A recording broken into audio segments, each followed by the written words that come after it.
The conventional method of strategic business planning was as follows.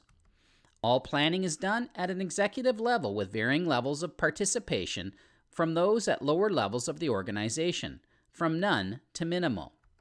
Plans roll down through the organizational structure and are presented along with expectations to those responsible for execution, mid-level to low-level management to the sales team.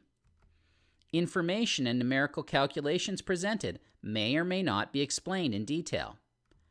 Those assigned with execution deliverables are expected to accept the plan and take ownership of it.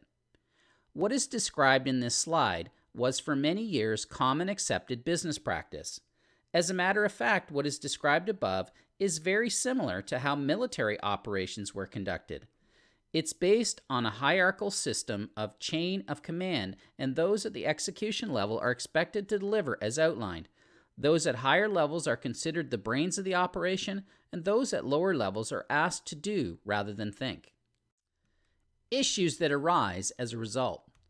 The people with first-hand intelligence, boots on the ground so to speak, have little to no input, therefore the most valuable source of current and accurate information is eliminated from the equation. Their lack of or lessened involvement makes them feel insignificant or less significant in their role. This creates issues with respect and/or trust in judgment in the organization. Those at lower levels in the organization chart begin to separate themselves from the ivory tower and the pie in the sky out to lunch thinking that goes on in the clouds.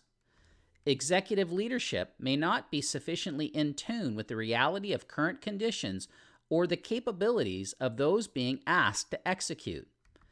Those who don't understand the plan entirely or partially may verbally acknowledge the plan to offer the perception of acceptance. However, the real unexpressed reaction may be complete pushback. Without buy-in, the strength of ownership and commitment to execute can be lower than required or even non-existent, and in some instances, people will sabotage their own efforts if they don't believe that what is being asked of them is possible. Beyond this, the organization is failing to build leadership for the future because they are not helping people expand their business vision and thought process, which negatively impacts succession planning. In modern times of warfare and the fight against terrorism, this method of operational planning and execution has proven to be out of date and ineffective. High-level leadership has had to learn to trust and count on their people for input in both the planning and execution stages because the battles they are fighting today do not compare to the kind of warfare that was commonplace before 1980. Modern-day business leaders have also discovered that ignoring input from those who have frontline customer contact and real-time information is illogical. As hiring practices have evolved and people with higher levels of education, intellect, and business savvy are recruited, the need to be inclusive in the planning process has become evident. The cultural shift that is becoming more commonplace within organizations is the title of sales representative is becoming less common, and more organizations are referring to their salespeople as account managers, territorial managers, business development managers, etc. Along with these titles, the expectations of roles and responsibilities of these people is expanding. They are being asked to run their territory or account base like a business unit within the company. Along with this, the hiring practices of many organizations are evolving as the demand for people who can plan, manage, and execute becomes standard practice. In the last quarter of the year, they are expected to prepare and present a business plan for the following year. They are expected to detail the information, explain how they plan to grow the business, and show their calculations along with justifications. There is an expectation that after they present their plan, they will sign off on it as part of their commitment to ownership. The plan presented may be accepted as is or with mutually agreeable modifications. Individual business plans from each account manager roll uphill, and these plans are used by management at each level as they prepare and present their plans to senior and executive management in preparation for the following year. The difference is global buy-in and acceptance of the plan from the ground level to the executive boardroom. The strategic plan that is created at the executive level, will be much more comprehensive and in-depth. A considerable amount of preparation time is invested into the process, and degree of strategic thought required to develop the plan is both broader and farther reaching. Components of the executive business plan will include executive summary, company vision statement, elevator pitch, company mission statement, SWOT analysis, goals, key performance indicators, target customers, industry analysis, competitive analysis and advantage, marketing plan, team, operations plan, financial projections. The strategic business plan that is created by the sales representative has a much narrower scope, although labels or categories that are used are the same or very similar. Please view the Documents folder in this module for additional support material. You will also find a PowerPoint slide template that we recommend you download, follow along with, and add your own notes to as you work through this module. If the exercise of preparing a business plan for your sales territory seems mysterious, elusive, and makes you nervous, this may bring you some comfort. According to the Harvard Business Review, all executives know that strategy is important, but almost all also find it scary because it forces them to confront a future they can only guess at. Worse, actually choosing a strategy entails making decisions that explicitly cut off possibilities and options. An executive may well fear that getting those decisions wrong will wreck his or her career. Facing the fear head-on and working through it will propel you forward as a mature business professional. List the various considerations for building a strategic business plan. Why is advanced planning and thinking an essential responsibility? The various considerations for building a strategic business plan are targets, goals, objectives, and key performance indicators. Target market, preferred or ideal customers or prospects that you should be approaching for business. Territory in terms of geographic, vertical, or channel market, including both current and potential. Strengths and limitations, both personal and corporately. Competition or competitive analysis, who they are, where they are, what they are doing, and their strengths and weaknesses. Resources in terms of financial or budget, support both internal and external, plus equipment and tools. Flexibility, openness to change and backup plans. Steps to accomplish, including details of who, what, when, where, why, and how. Scheduling for revenue-generating activities, travel, training, events, etc. The good news is that some or many of these considerations have already been determined for you, which narrows the field of thinking and planning that is required from you. Beyond these considerations, you must also incorporate in anything that is offered, provided, designed, tailored, or created for the purpose of creating opportunities, increasing market share, generating revenues, incentivizing you, your customer, or your customer's customer.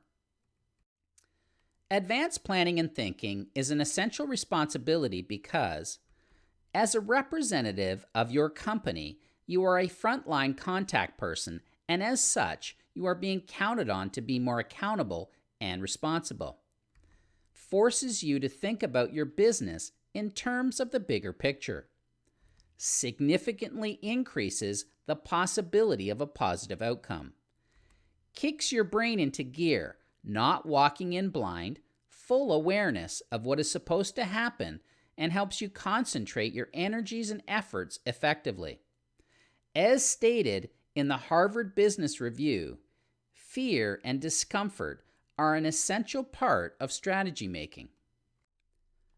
What prevents salespeople from preparing a business plan? What obstacles, mindsets, and personal limitations, real or perceived, make it difficult or extremely challenging for salespeople to go through the exercise of working through and finalizing a strategic business plan? In knowing and understanding this, what can you do to set yourself up for success and ensure that you complete the assignment?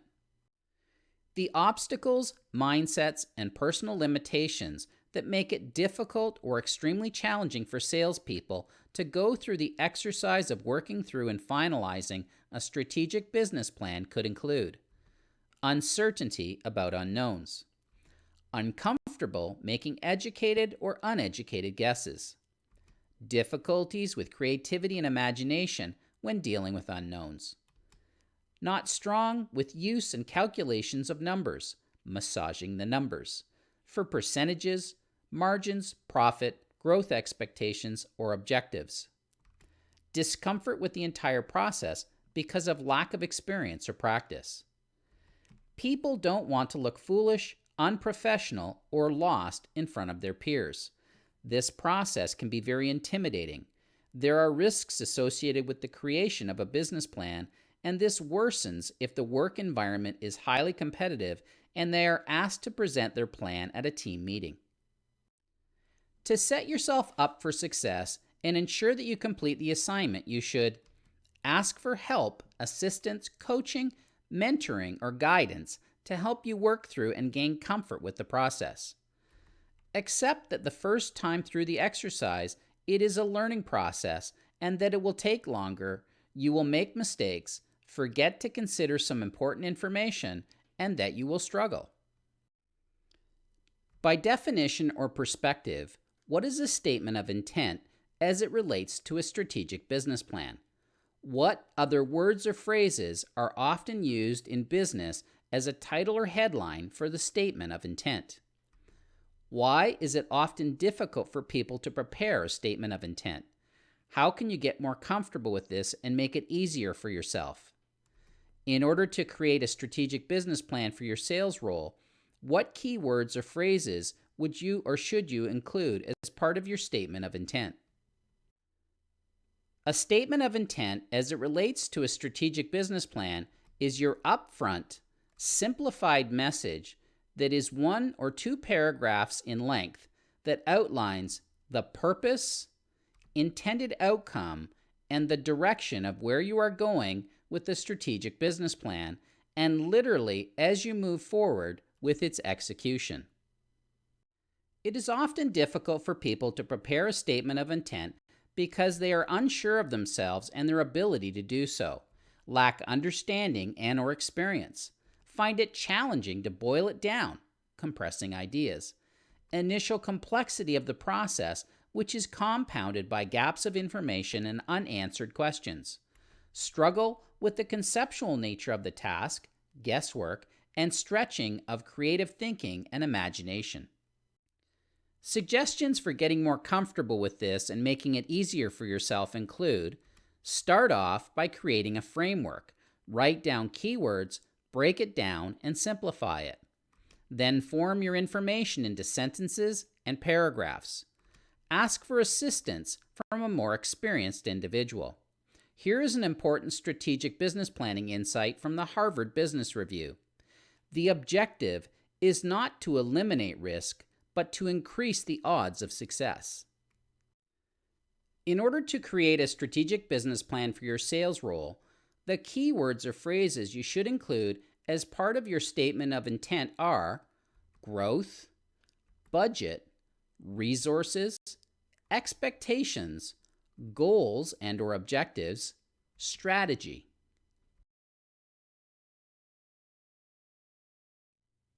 High-performance sales professionals understand the importance of their numbers. Numbers that represent your actual performance in the various aspects of your sales role are dubbed key performance indicators. By being aware of and tracking your numbers, aka your KPIs, you will know exactly how you are performing and you will have the insight necessary for making adjustments as needed. What are some examples of key performance indicators? Examples of key performance indicators would include: total sales is critical for understanding if you are performing under, at, or above expectations. Number of leads you generate or opportunities that you create. Number of business meetings or presentations executed. Number of proposals you prepare and present. Proposal closing ratio. Your KPIs should also include specifics regarding sales in areas of new business versus repeat clients if you have a mandate to expand your client base, or product or service specific requirements if you are targeting new markets or striving to cross-sell into existing markets. During the year, your progress should be monitored on a consistent basis. Negative variations between what was projected or expected and the actual numbers serve as red flags that highlight an issue. You must address and fix the issue immediately rather than waiting until sales plummet. It's critical to identify the KPIs you need to track and list them in your strategic plan.